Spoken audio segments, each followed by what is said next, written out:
Bueno, buenas tardes a todos. Es un placer recibirlos en el curso de Fisiopatología 2021 para la materia, para la carrera de farmacia, que es la materia 208, y la carrera de bioquímica, que la llamamos materia 308. No se olviden que ahí es donde se tienen que inscribir, si no después tenemos que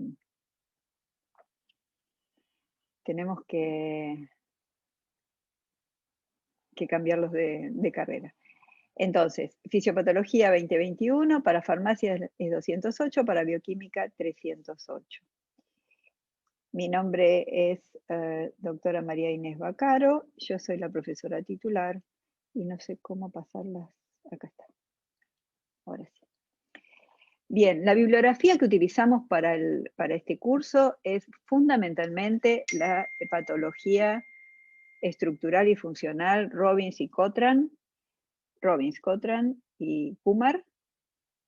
En realidad es Robbins y Cotran el nombre del libro, y Kumar, Abbas y Aster son los autores actuales, porque Robbins y Cotran ya no están. La edición que yo tengo acá escrita es 2015, pero creo que hay una edición posterior, no sé, fíjense.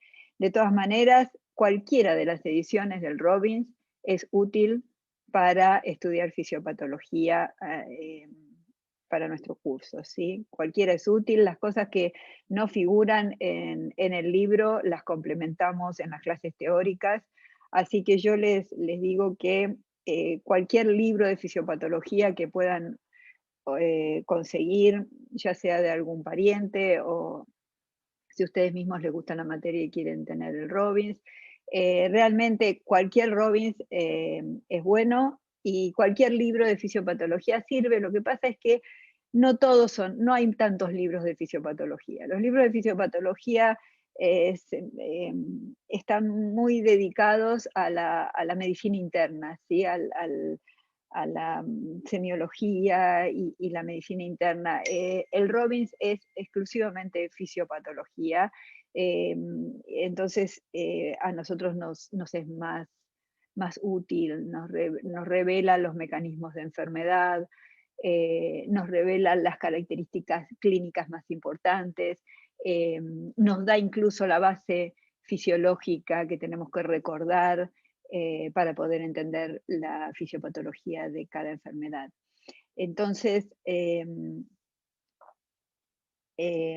por eso es el que recomendamos, ¿sí? Yo les ruego que traten de, aunque sea cualquier libro, cualquier Robbins, aunque sea muy viejo, no importa, pero lean los libros. El leer el libro nos da vocabulario técnico. Se nota muchísimo cuando uno toma examen oral, cuando un alumno estudió del libro. Se nota mucho en un profesional cuando conversa con sus colegas, que ese profesional tuvo una lectura calificada antes de expresar una opinión sobre una patología. Entonces es muy importante que ustedes, ya les digo, yo ya los considero casi profesionales, actúen ya como profesionales, lean los libros, busquen la información, traten de ampliar lo que nosotros le decimos, ¿sí? Para poder entenderlo. Bien, qué difícil que es pasar las diapositivas. Bien. ¿Qué es salud y qué es enfermedad? Salud es el estado de completo bienestar físico, mental y social, y no solamente la ausencia de afecciones o enfermedades. La enfermedad, en cambio, del latín falto de firmeza, es un proceso que se desarrolla en un ser vivo caracterizado por una alteración de su estado normal de salud. El proceso de enfermedad puede ser provocado por factores intrínsecos y extrínsecos al organismo, que se denominan noxa, del griego nosos, que también significa enfermedad o afección de la salud. Entonces nosotros llamamos noxa específicamente al factor que causa enfermedad, ¿sí? Es como una interpretación de la palabra enfermedad un poco más específica. Pero bueno, es una costumbre nuestra de decirle noxa a ese, daño o ese estímulo lesivo que provoca la enfermedad, ¿sí? Entonces, salud es un estado global, ¿sí? De bienestar físico, mental y social, ¿sí? Salud no se define como la ausencia de enfermedad. Y enfermedad es un proceso que se desarrolla en un ser vivo, caracterizado por una alteración de su estado normal de salud. Estas definiciones están vertidas por la Organización Mundial de la Salud en la Constitución de 1946.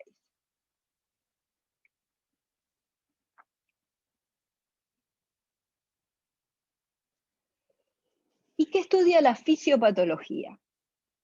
Estudia las bases fisiológicas y bioquímicas de la enfermedad. O sea, ¿qué es lo que sucede cuando el organismo se enferma? ¿Qué es lo que sucede cuando una noxa afecta al organismo? Puede ser que afecte a una célula, que afecte a un tejido, a un órgano o a todo el sistema.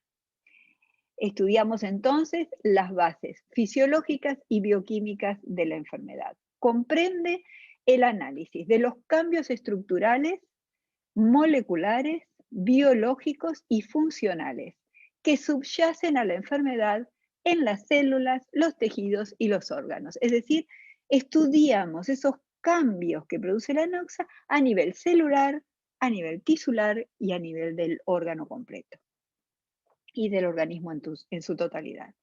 Explica los mecanismos que conducen a los signos y síntomas de una enfermedad y proporciona una base sólida para el diseño de estrategias de diagnóstico y terapéuticas racionales.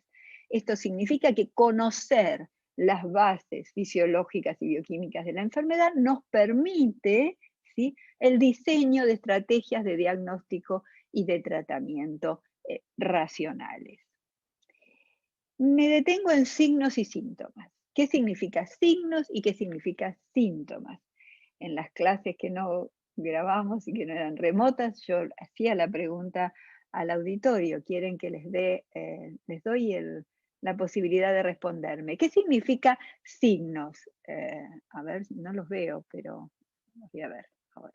¿Alguien me quiere responder qué significa signos? Mariel, Mariano, Janina, Andrea, Agustina, ¿alguno quiere decírmelo? ¿No? Signos vendría a ser lo que es objetivo. O sea, yo puedo tomarle la temperatura a una persona y decir que eso es un signo si tiene una temperatura elevada de fiebre. Muy Pero bien. un síntoma sería cuando una persona me dice tengo fiebre y vos le tomas la temperatura, es algo más bien subjetivo. Subjetivo, es lo que Le el tomas la temperatura y por individuo, ahí no tiene y dice, ay, tengo. claro, claro. Es lo que el individuo siente, ¿sí? Hay algunos síntomas que son solo síntomas y no reflejan signos.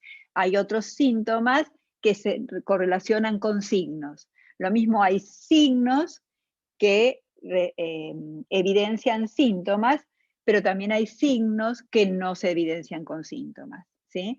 Entonces, el signo es algo que nosotros podemos constatar, es una evidencia, es algo que nosotros podemos medir o constatar o de alguna manera darnos cuenta, ¿sí? Lo vemos, lo sentimos o lo medimos, el signo. El síntoma es algo que nos refiere el paciente, ¿sí? Es algo que es subjetivo, como muy bien dijo Mariel, nos refiere el paciente. Muy bien. A veces coinciden y tenemos signos que se corroboran con síntomas y viceversa, y otras veces no. ¿Está?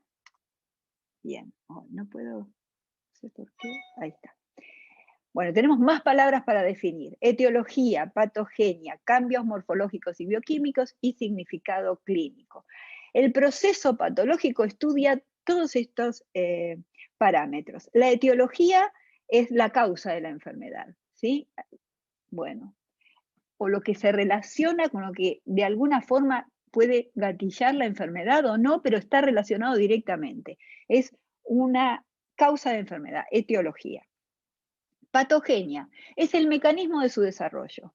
A nosotros, como somos muy estrictos los bioquímicos y farmacéuticos en las palabras, nos parece que patogenia es lo que genera la enfermedad. No es así. Patogenia es el mecanismo en que la enfermedad se desarrolla. A veces no sabemos qué es cuál fue el evento inicial, cuál es el defecto básico. A veces no lo conocemos, pero sí podemos conocer el mecanismo de desarrollo de la enfermedad. Eso es la patogenia, o lo que también llamamos fisiopatología. Lo que pasa es que fisiopatología abarca más, ¿sí? Fisiopatología abarca un poquito más. Patogenia es el mecanismo de cómo se desarrolla esa enfermedad, los pasos fisiológicos y bioquímicos que se van desarrollando durante la enfermedad. Cambios morfológicos y bioquímicos. Eso es parte de la fisiopatología o de la patogenia. Va a haber cambios en el aspecto, en la estructura de un tejido, de una célula, o sea, cambios morfológicos que los podemos evidenciar por lo que llamamos patología, ¿sí? O sea, la patología, la anatomopatología evidencia los cambios morfológicos.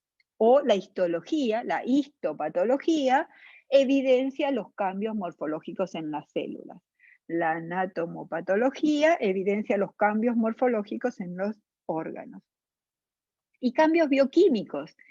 Eso es lo que se ve en el laboratorio, ¿sí? Los cambios bioquímicos los evidencia el laboratorio. Entonces, las alteraciones estructurales y moleculares inducidas en las células y en los tejidos es lo que conocemos como cambios morfológicos y bioquímicos. Finalmente, el significado clínico. El significado clínico son las consecuencias funcionales de los cambios morfológicos y bioquímicos. ¿Qué significa? Bueno, ¿qué es lo que vemos? El significado clínico. ¿Cómo se presenta esa enfermedad? ¿Cuál es la clínica de esa enfermedad? ¿Sí? ¿Cómo se ve el enfermo? ¿Mm? ¿Qué es lo que le pasa al enfermo realmente? ¿Qué es lo que se nota de esa enfermedad? Eso es significado clínico. ¿Sí? Y ese significado clínico básicamente está descrito por los signos y síntomas de la enfermedad. Bien. Etiología. Es el conocimiento de la causa, el eje sobre el cual puede ejercerse un diagnóstico, entender la enfermedad o desarrollarse un tratamiento. Factores o agentes etiológicos, es decir, factores o agentes que pueden causar o pueden explicar una enfermedad. Pueden ser intrínsecos o congénitos y adquiridos, genéticos y ambientales, o epigenéticos. ¿Qué significa epigenético? Epigenético se llama a los cambios heredables en el ADN y en las histonas que no implican alteraciones en la secuencia de nucleótidos. ¿Sí? Un cambio genético implica alteración en los ácidos nucleicos, en la secuencia de nucleótidos del ADN. En cambio, un cambio epigenético es un cambio en el núcleo, pero no en la secuencia de ácidos nucleóticos del ADN, sino que modifican la estructura y condensación de la cromatina, afectan la expresión génica y el fenotipo. Afecta la expresión génica, pero el gen no cambia, es el mismo. ¿Está? Entonces el cambio epigenético es un cambio de la regulación en la expresión génica. Por ende, va a ser un cambio fenotípico. ¿Sí? Se va a traducir en un cambio fenotípico. Bien, esto los que cursen genética lo van a ver, los estudiantes de farmacia que creo que no cursan genética, si tienen alguna duda después me lo consultan. Igualmente, a medida que vayamos cursando fisiopatología, van a comprender más estos términos, ¿sí? Esto es una introducción, pero después todo esto lo vamos a ver a medida que vamos estudiando cada enfermedad. Patogenia es la secuencia de acontecimientos que integran la respuesta de las células y los tejidos al agente etiológico, desde el estímulo inicial hasta la expresión última de la enfermedad. Cambios morfológicos y bioquímicos son las alteraciones estructurales y moleculares en las células y en los tejidos que caracterizan la enfermedad y sirven de diagnóstico del proceso patológico. Abarcan las características histopatológicas, bioquímicas o moleculares e inmunológicas. Las características moleculares pueden estudiarse mediante matrices de ADN, las famosas genómicas, ¿sí? También se pueden estudiar mediante matrices de proteínas, proteómicas. o de lípidos, lipidómica. Esto van a verlo cuando cursen análisis clínicos los estudiantes de bioquímica, y los estudiantes de farmacia también lo van a ver cuando estudien farmacología clínica o una de estas materias de farmacia específicas. Yo, lamentablemente, no soy farmacéutica, soy bioquímica, aunque tengo toda mi familia farmacéutica, así que algo de eso en la carrera de farmacia también conozco.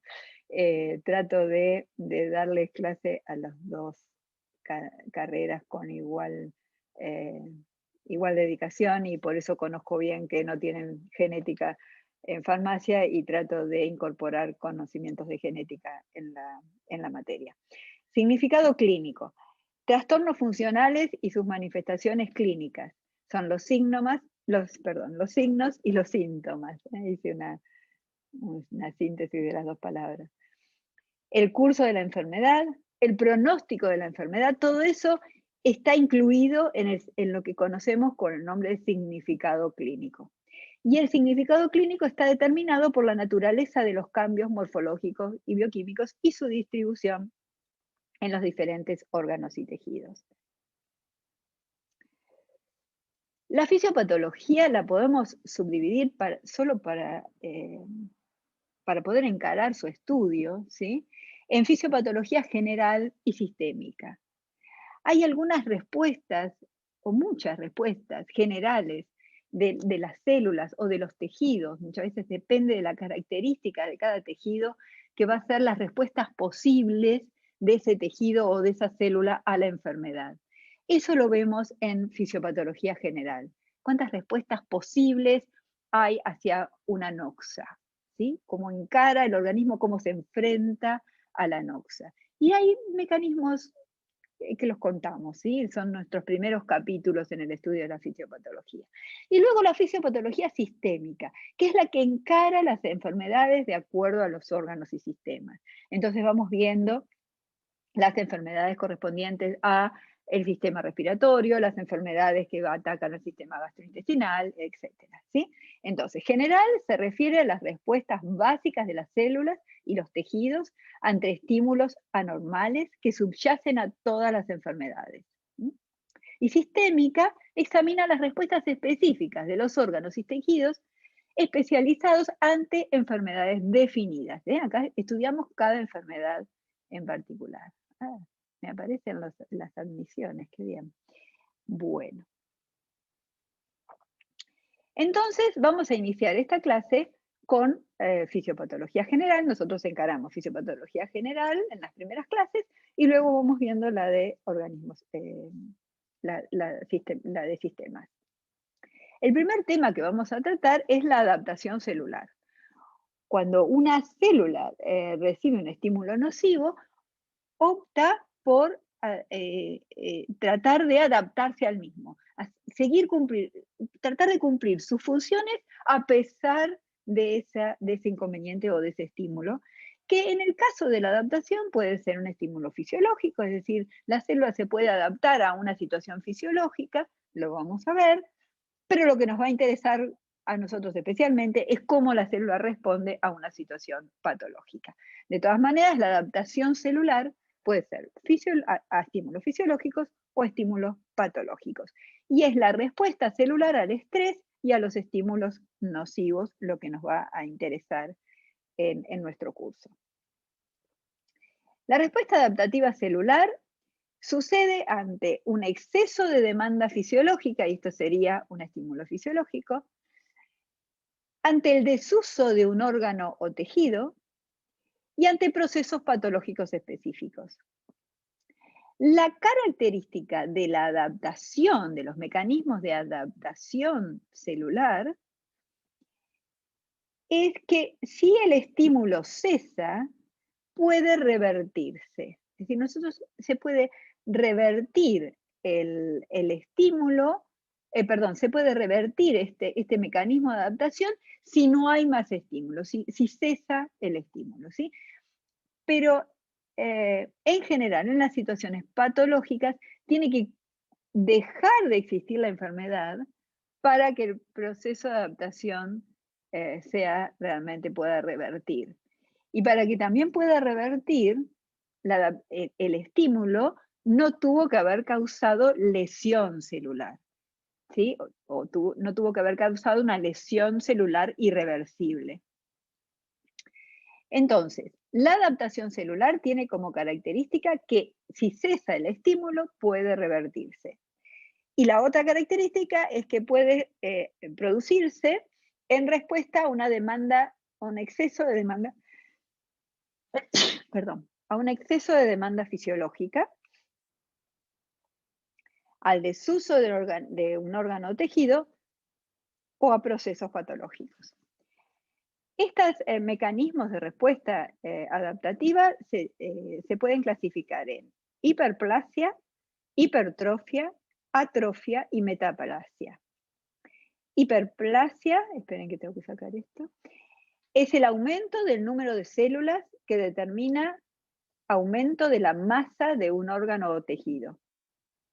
Hipertrofia es el aumento en el tamaño de las células que determina aumento del tamaño del órgano. Atrofia es la disminución del tamaño de las células parenquimatosas y en consecuencia la disminución, en consecuencia la disminución de la función del tejido. Esta disminución de la función del tejido,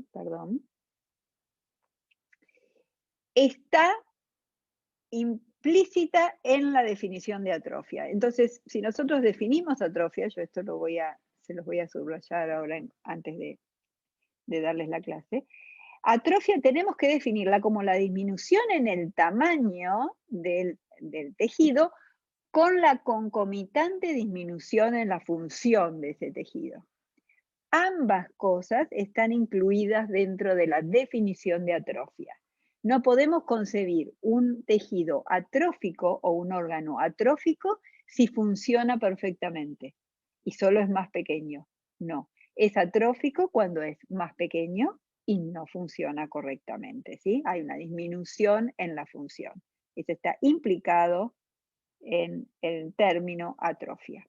Finalmente, metaplasia es un cambio fenotípico de un tipo de célula adulta por otro tipo celular adulto. La metaplasia es el único mecanismo de adaptación celular que solo responde a estímulos patológicos. No vamos a encontrar que desarrolle metaplasia un tejido si ese tejido no está sufriendo un estímulo patológico. Vamos a ver ejemplos de cada uno de estos mecanismos de adaptación. El primero que nombramos fue hiperplasia. La hiperplasia puede ser fisiológica por un exceso por un aumento de la demanda fisiológica y generalmente en el organismo humano, que es complejo, ese aumento de demanda fisiológica está intermediarizado, ¿sí? Tiene el intermediario de la regulación hormonal. Entonces, podemos hablar de una hiperplasia hormonal. Está mediado por una secreción hormonal. Entonces, la hiperplasia hormonal, por ejemplo, aumenta la capacidad funcional de un tejido. Y un ejemplo característico fisiológico es la proliferación del epitelio glandular de la mama femenina durante el embarazo, estimulado por hormonas, ¿sí? Tenemos también una hiperplasia compensadora. Esta hiperplasia compensadora es la que conocemos también con el nombre de regeneración tisular. Y también el objetivo es aumentar la capacidad funcional de un tejido. Siempre este mecanismo de adaptación de hiperplasia, tanto hiperplasia como hipertrofia, el objetivo es aumentar la capacidad funcional de ese tejido. Se puede hacer en el caso de la hiperplasia hormonal, mediado por la secreción de hormonas específicas, y en el caso de la hiperplasia compensadora, solo lo puede desarrollar aquellos tejidos capaces de desarrollar regeneración. No todos los tejidos son capaces de regenerar. El ejemplo típico es el hígado, ¿sí? El hígado es capaz de regenerar. Y podemos saber que esto lo conocían ya los griegos, porque en la mitología griega a Prometeo lo atan a una columna y un águila le come el hígado y sin embargo durante la noche Prometeo recuperaba parte de su hígado, ¿sí? Ya lo conocían los griegos que el hígado es capaz de regenerar. Entonces, aumenta la masa tisular parenquimatosa del hígado tras el daño o la resección parcial. Por ejemplo, hay casos de trasplantes de hígado en que el donante es vivo y solo se le toma un trocito de lóbulo hepático y ese hígado es capaz de regenerar, ¿sí? Entonces, hablamos de hiperplasia. ¿Cuáles son los mecanismos de la hiperplasia? Va a haber un aumento del número de células para producir un aumento en la función del tejido. Entonces hay una producción local aumentada de factores de crecimiento, hay niveles aumentados de receptores a factor de crecimiento en las células respondedoras, hay una activación de una vía de señalización intracelular con acción trófica, por ejemplo, la vía de señalización mTOR que ustedes han visto en biología, y, y puede estar mediada por aumento de estrógenos, los estrógenos causan hiperplasia de las glándulas endometriales, o por aumento de andrógenos que causan hiperplasia de la próstata. Esos son dos ejemplos interesantes. Veamos qué es hipertrofia. Hipertrofia se refiere a un aumento de tamaño de las células. Ya no hay proliferación aquí, sino que solo aumentan de tamaño, lo que da lugar a un aumento de tamaño del órgano, ¿sí? Y también un aumento de la función. Pero no hay aumento en el número celular. Está producida por un aumento de la demanda funcional o por estímulos hormonales específicos. Las células que no se dividen responden al estímulo con hipertrofia. O sea, ¿qué tejido? O sea, siempre es el aumento de la demanda fisiológica va a causar un aumento de la función del tejido. Y ese aumento de la función del tejido está favorecido por el aumento del tamaño del tejido. Ahora, el aumento del tamaño del tejido puede ser dado por aumento del número de células o por aumento del tamaño de las células. Eso va a depender del tipo de tejido. Hay tejidos que no pueden proliferar. Los tejidos que no pueden proliferar, por ejemplo, el tejido muscular cardíaco, va a responder ante el aumento de la demanda con hipertrofia exclusivamente. No puede realizar hiperplasia. ¿Sí? Entonces, las células que no se dividen responden al estímulo con hipertrofia. Y estas son los ejemplos característicos, las células miocárdicas, las fibras del músculo esquelético y las neuronas. Son los tres tejidos fundamentales que responden al aumento de la demanda con hipertrofia y no pueden responder con hiperplasia. ¿Mm?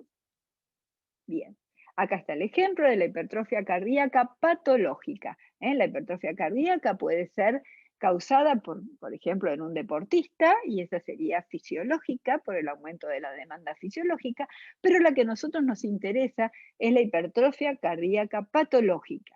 El exceso en el corazón, la sobrecarga hemodinámica crónica como consecuencia de la hipertensión o de válvulas defectuosas son estímulos para la hipertrofia. Esto lo van a ver en mucho detalle en las clases de cardiovascular.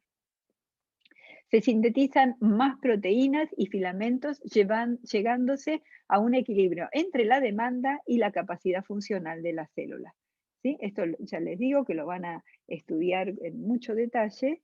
Lo que se tienen que acordar ahora es que la hipertrofia cardíaca patológica es en respuesta a una sobrecarga, ¿sí?, de la función cardíaca, ya sea por hipertensión o por válvulas defectuosas, el corazón está sobreexigido por causas patológicas. La hipertrofia cardíaca se puede dar en condiciones fisiológicas, de hecho se da en los deportistas, que el corazón está sobreexigido. Pero van a ver en la clase de fisiopatología cardiovascular que no es lo mismo la hipertrofia cardíaca patológica a la hipertrofia cardíaca fisiológica. Bien. Atrofia. Les dije antes que la atrofia corresponde a dos características importantes. Se define por dos características importantes. Por una reducción de la masa celular y por una reducción de la función de ese tejido, ¿sí? Entonces, eso lo podemos compactar en la reducción de masa celular funcional, ¿sí? La reducción de la masa celular funcional.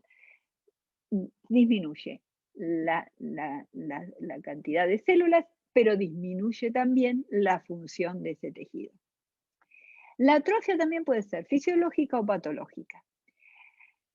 Algunas estructuras embrionarias, como la notocorda, sufren atrofia durante el desarrollo fetal. Esa es la característica. Atrofia fisiológica generalmente sucede en el desarrollo.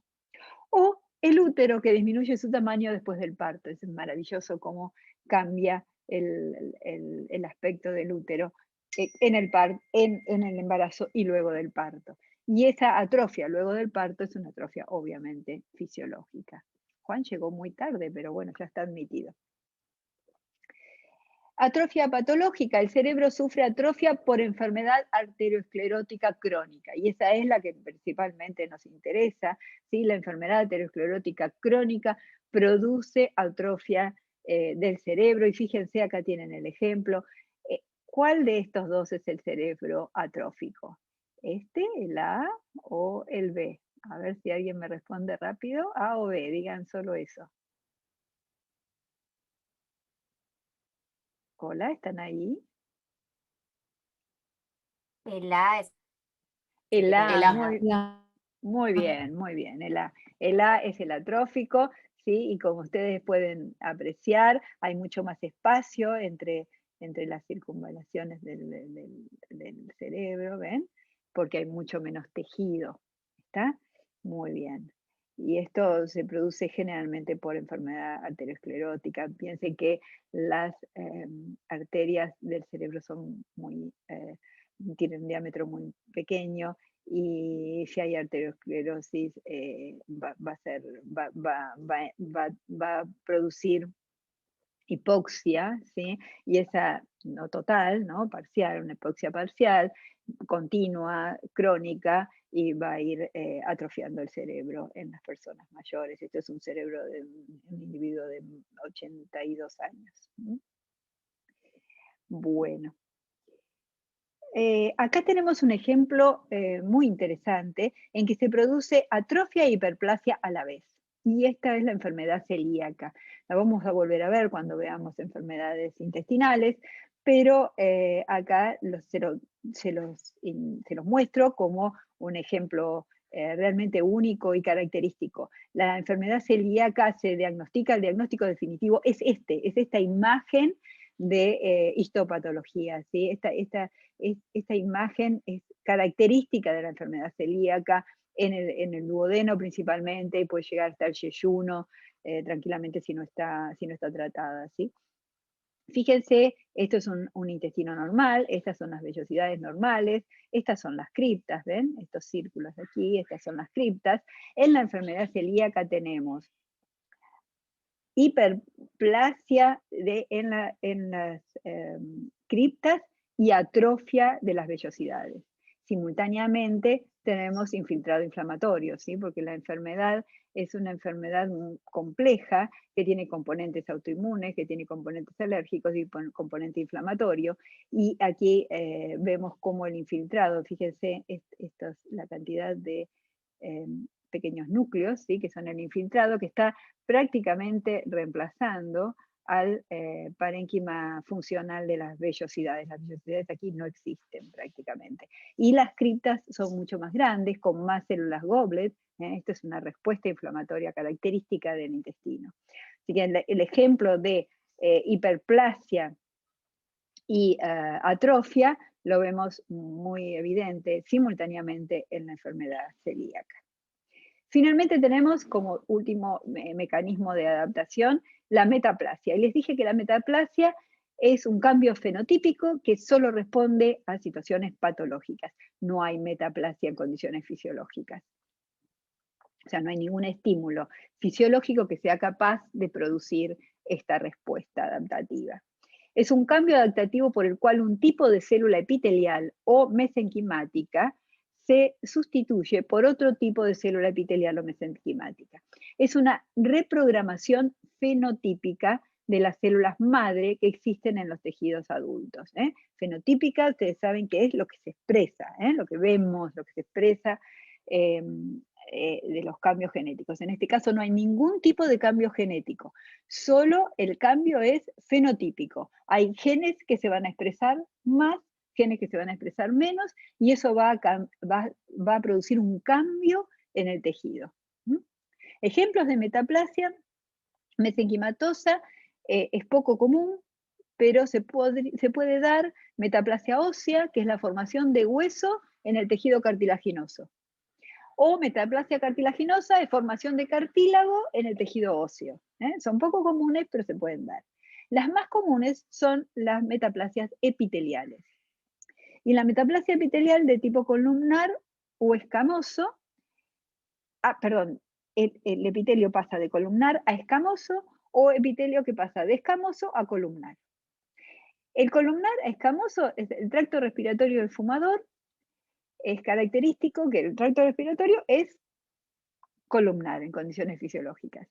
El fumador, la irritación que produce el humo del cigarrillo, causa que ese epitelio columnar se convierta en un epitelio capaz de soportar esa irritación que le causa el humo del cigarrillo, y por eso lo pasa a escamoso. El otro ejemplo es el esófago de Barrett. Eso sucede ante el reflujo gastroesofágico. El reflujo gastroesofágico patológico permite que el jugo gástrico en el ayuno, que es en el momento donde el jugo gástrico tiene el pH más bajo, ¿sí? El pH del jugo gástrico en el ayuno es alrededor de 2,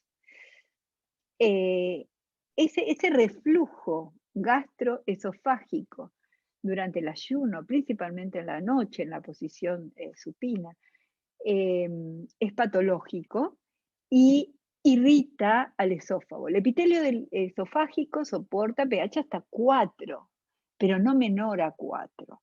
Entonces, ese pH 2 insistente irrita al esófago todas las noches, ¿sí? En el caso de reflujo gastroesofágico, y hace que ese epitelio, por la irritación, cambie fenotípicamente de escamoso a columnar. ¿Por qué a columnar? Porque fíjense que el jugo gástrico está acostumbrado a, o sea, lo fisiológico es vaciarse hacia el duodeno, ¿sí? Y de hecho se vacía hacia el duodeno. El duodeno está preparado para regular el pH, cosa que el esófago no. Entonces, el esófago trata de cambiar su epitelio a un epitelio parecido al intestinal. Por eso es un epitelio columnar. Y eso es cuando se produce ese cambio fenotípico del epitelio, ese cambio es patológico y se conoce como enfermedad esófago de Barrett, ¿sí? O enfermedad de Barrett. Acá tienen las fotos. Este es el epitelio normal del esófago, es un epitelio escamoso. Y fíjense cómo cambia ante el esófago de Barrett. Generalmente se produce aquí, en la zona del esfínter esofágico inferior, porque fundamentalmente es una falla del esfínter esofágico inferior que no contiene, ¿sí? no contiene al jugo gástrico. Entonces el jugo gástrico puede hacer un reflujo hacia la primera porción del esófago, y esta es la porción que cambia el epitelio.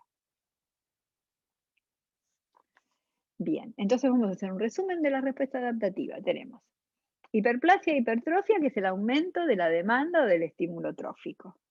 Atrofia es la disminución de nutrientes o la estimulación, la disminución de la estimulación que causa atrofia. Y metaplasia está causada por irritación crónica. Entonces, la respuesta al aumento de la demanda o del estímulo trófico es hiperplasia o hipertrofia, y eso va a depender del tipo de tejido. Los tejidos que no pueden hacer hiperplasia, el corazón, el músculo esquelético y las neuronas, solo responden con hipertrofia. La disminución de nutrientes o la disminución de los estímulos puede causar atrofia. Y ahí recuerden que no solo disminuye el tamaño del tejido o del órgano o de las células, sino que lo que disminuye también es su función. O sea, es la disminución del tejido funcionante. Y la irritación crónica produce metaplasia. Y la metaplasia es un cambio fenotípico y solo se produce en condiciones patológicas, porque una irritación crónica es patológica, no es fisiológica. Bien. ¿Qué pasa cuando estos mecanismos de adaptación son sobrepasados por el estímulo? El estímulo es tan alto, es tan problemático que causa lesión celular, ¿sí? Y acá ya estamos hablando de estímulos patológicos. Entonces, cuando las células no pueden adaptarse a la exposición al agente lesivo o este perdura, se produce lesión celular. La lesión celular también puede ser reversible o irreversible, pero para que sea reversible tiene que cesar ese estímulo lesivo, cosa que sucede muy pocas veces. Respuesta celular a la lesión, cambios estructurales y ultraestructurales. Fíjense, aquí tienen un dibujito muy fácil, creo que esto está en el libro, ¿sí? En que tienen una célula, no está en el Robinson, está en otros libros. Este es un dibujito de una célula donde ven las mitocondrias esquematizadas, ¿no? Mitocondrias que suministran energía oxidativa, muy bonitas, el retículo endoplásmico, ¿sí? Yo no estoy señalando, pero acá está. El retículo endoplásmico rugoso, el retículo endoplásmico liso. ¿Qué pasa en una célula que está sufriendo lesiones? Fíjense, una de las primeras características es la tumefacción de las organelas. Fíjense cómo se ensanchan, ¿sí? Se hinchan de líquido. Eso se llama tumefacción. Entonces las mitocondrias se convierten en tumefactas con alteración de la cresta, hinchazón de la amplitud, ¿ven? ¿Lo ven aquí? El retículo endoplásmico también se convierte en tumefacto con la pérdida de los ribosomas de superficie. Los sistemas de membrana aparecen también con tumefacción, entonces va a haber cambios bioquímicos en la reducción de la fosforilación oxidativa, la depresión de ATP, va a haber glicólisis, la acidosis láctica intracelular causa condensación de la cromatina nuclear, va a haber condensación en la cromatina, acá no está dibujado, daño de las bombas de la membrana plasmática, causan cambios en las concentraciones iónicas y esto es característico del aflujo de agua y entonces produce esta tumefacción de las organelas y la reducción de la síntesis de proteínas y por eso es que también los ribosomas se dispersan, se despegan del retículo endoplásmico rugoso, entonces va a haber disminución de proteínas de exportación, disminución de proteínas que tienen peptidoseñal, ¿sí?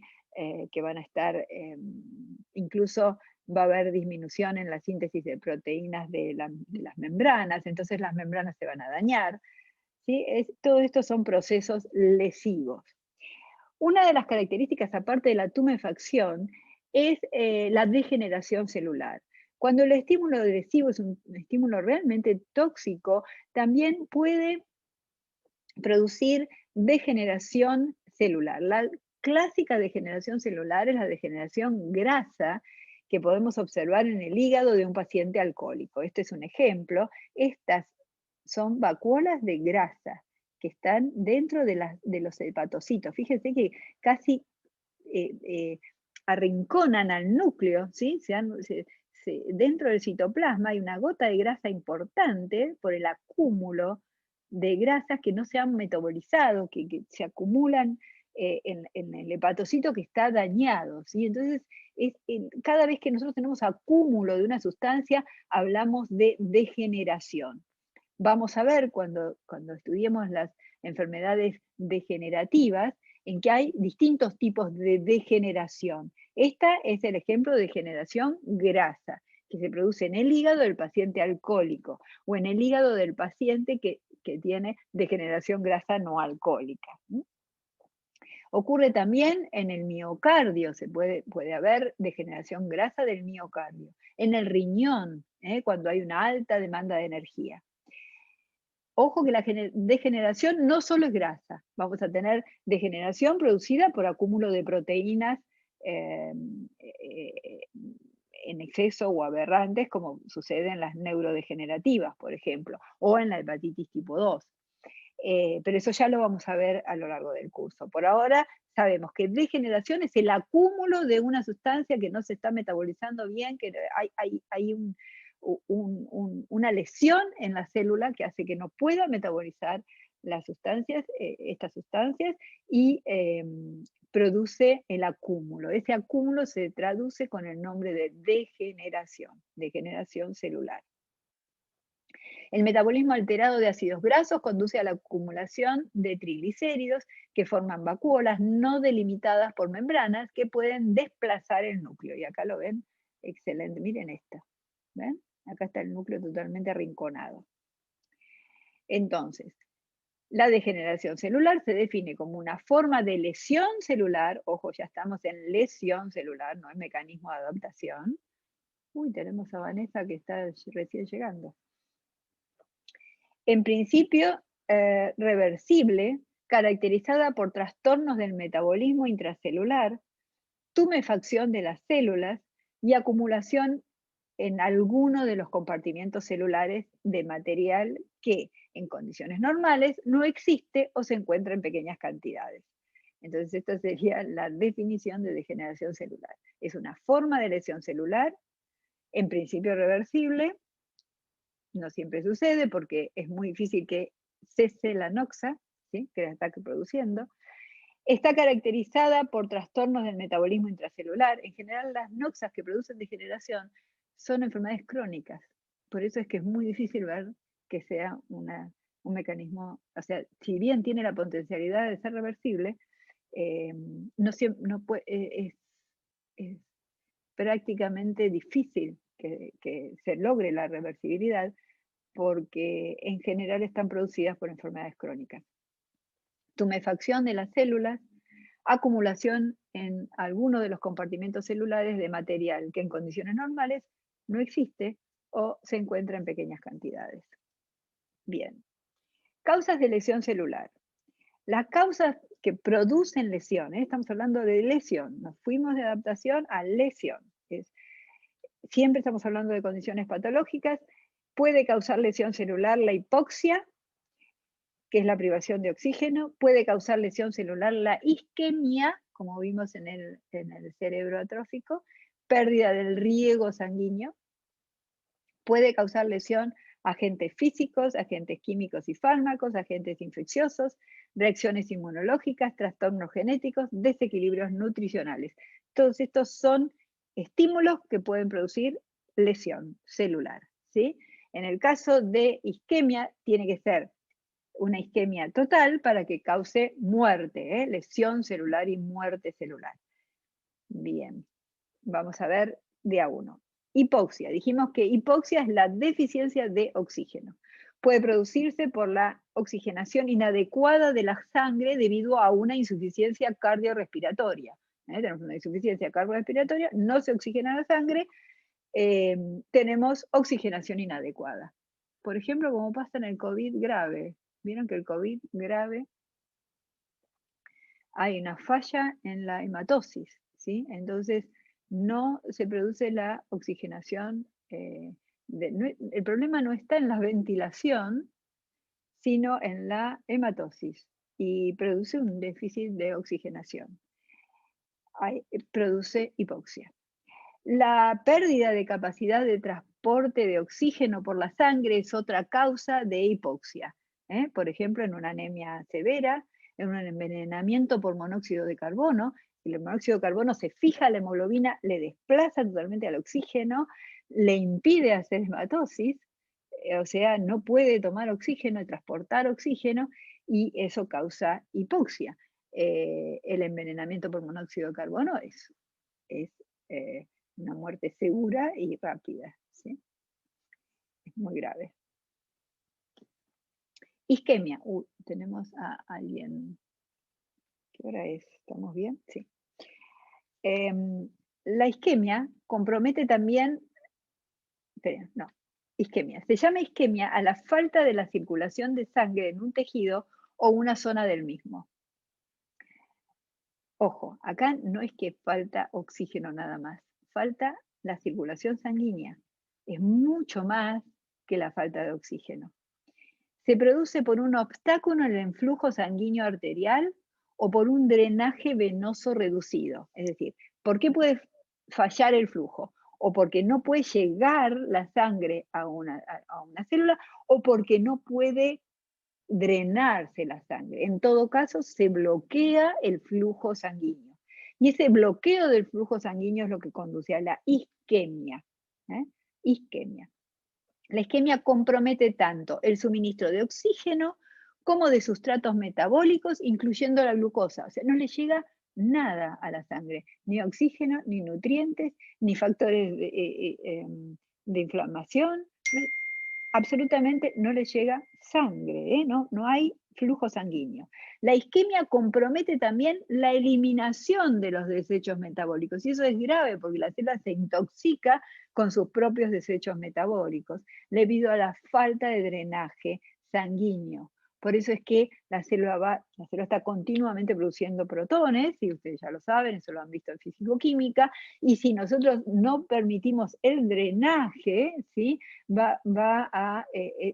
Esa isquemia va a producir un shock y en el shock va a haber un cambio en el medio interno conduciendo a acidosis. Va a haber acidosis porque la célula está produciendo protones y no los puede, no puede, primero está produciendo mucho más protones que de costumbre porque no tiene nutrientes para hacer una buena respiración mitocondrial, entonces produce mucho más protones, produce ácido láctico, ese ácido láctico es un ácido fijo, no se puede clarificar por el sistema respiratorio, no se puede clarificar en el pulmón, como se clarifica el dióxido de carbono.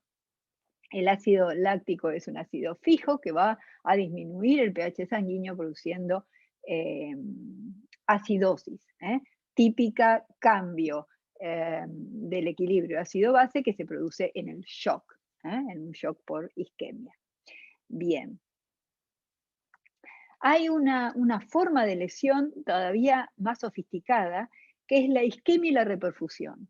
O sea, un órgano, por ejemplo, el corazón, entra en isquemia y luego ese bloqueo se desbloquea y se reperfunde rápidamente en la zona que fue lesionada por la isquemia, se produce una nueva lesión. Fíjense, el proceso de respuesta celular a la isquemia y reperfusión comprende 3 pasos o 3 aspectos.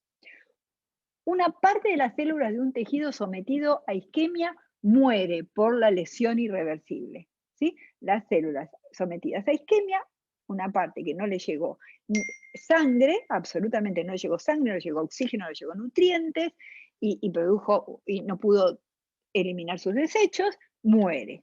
¿Sí? Esa parte de las células muere. Hasta que se reperfunde, o sea, se quita el coágulo, o sea, de alguna manera se reperfunde ese tejido. Cuando se reperfunde, esas células que murieron siguen muertas. Pero hay una zona de células que lograron soportar la isquemia de alguna manera, ¿sí? Entonces, lograron soportar la isquemia produciendo un daño reversible. Ante la reperfusión se pueden recuperar. No llegó la lesión a ser irreversible.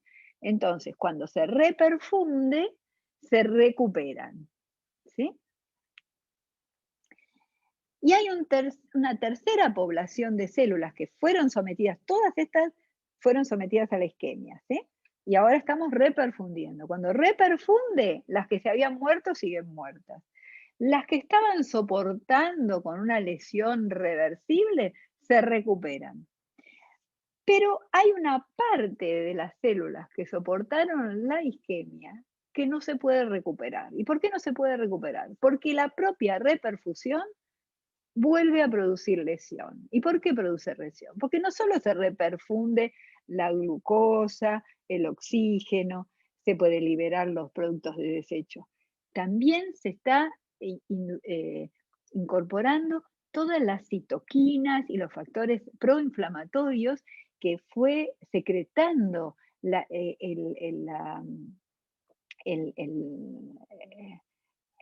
que se fueron secretando por las células sanguíneas, las células, los linfocitos de la sangre, secretaron moléculas inflamatorias que de golpe llegan todas juntas a las células que estaban sufriendo la lesión reversible y la convierten en una lesión irreversible. Producen una lesión por isquemia reperfusión, o sea, la lesión la está produciendo la propia reperfusión. También sucede que esa célula que estaba dañada, estaba lesionada, cuando de golpe recibe oxígeno y glucosa, no tiene la capacidad suficiente para metabolizarlo. Entonces, eso hace que la célula progrese, en lugar a la recuperación, a la muerte. Entonces, eso es lo que llamamos daño por isquemia y reperfusión. Es digamos, sería un mecanismo de lesión realmente complejo e importante, pero que se da y se produce fundamentalmente en las enfermedades agudas, ¿sí? En los infartos, por ejemplo, en los infartos de miocardio o los infartos cerebrales. Y lo van a ver con mucho detalle en las clases de cardiocirculatorio. Bien, terminamos por hoy la clase y tenemos unos minutos para responder preguntas. Así que esperen un cachito que